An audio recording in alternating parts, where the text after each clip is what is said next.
Ça veut dire que les caisses vont se remplir d'une façon ou d'une autre, parce que nous avons besoin des moyens aussi. Ce jeudi 28 mars s'est tenue dans la ville de Charleroi une conférence en marge de la célébration du 10e anniversaire du festival Africulture prévu du 6 au 7 avril 2018. Le centre de congrès de la ville a servi de cadre à cette rencontre qui réunissait le collectif des afroféministes et activistes de la diaspora subsaharienne de Belgique. Aujourd'hui à Charleroi, j'ai invité les pionnières ici en Belgique. C'est les afroféministes qui battent le pavé depuis parfois 40 ans et qui sont dans l'ombre. J'ai voulu leur sortir de cette ombre-là pour qu'elles viennent nous expliquer d'abord leur combat, pour qu'elles viennent nous partager avec nous leur expérience. Étaient plus d'une dizaine des femmes établies dans divers domaines d'activité, notamment la politique, l'entrepreneuriat ou l'associatif, présentant chacune des histoires particulières, des expériences singulières et des parcours atypiques.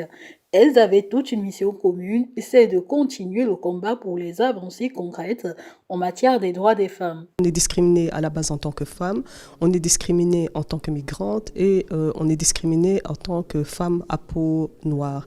À partir du moment où il y a eu cette prise de conscience, donc nous essayons maintenant de sensibiliser et de proposer des outils de déconstruction des préjugés et des outils de lutte contre ce genre de discrimination. En tant que militante, le travail ne s'arrête jamais.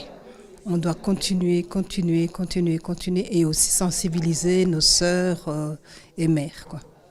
Des actions marquées par un point de départ considérable sur le bilan des résolutions prises à l'issue de la 4e conférence de Bédine pour les droits de la femme en 1995. Est-ce qu'il y a eu des avancées? Ben oui, déjà, le fait que les femmes, lors de la conférence de Beijing, se soient réunies et précisé certains thèmes importants comme l'éducation, comme la lutte contre les violences faites aux femmes, comme l'autonomisation financière des femmes.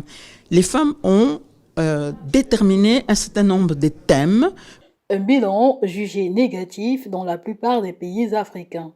Quand on regarde sur 20 ans, autant on a vu dans les statistiques une grande progression de l'accès des filles à l'enseignement, mais ces dernières années, on assiste beaucoup à une augmentation des mariages précoces due essentiellement à la pauvreté des parents et un grand taux de décrochage scolaire des filles. Une fois qu'elles ont fini les primaires, beaucoup sont destinées au mariage.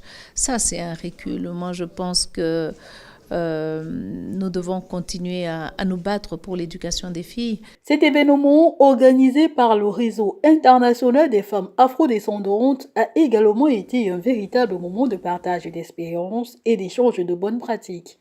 On a eu des reconnaissances, on a les titres de femmes de paix, on a les titres de témoignes de Melcourt, on a plusieurs titres. Dernièrement, ma commune m'a cerné le titre de citoyenne d'honneur de ma commune. Voilà.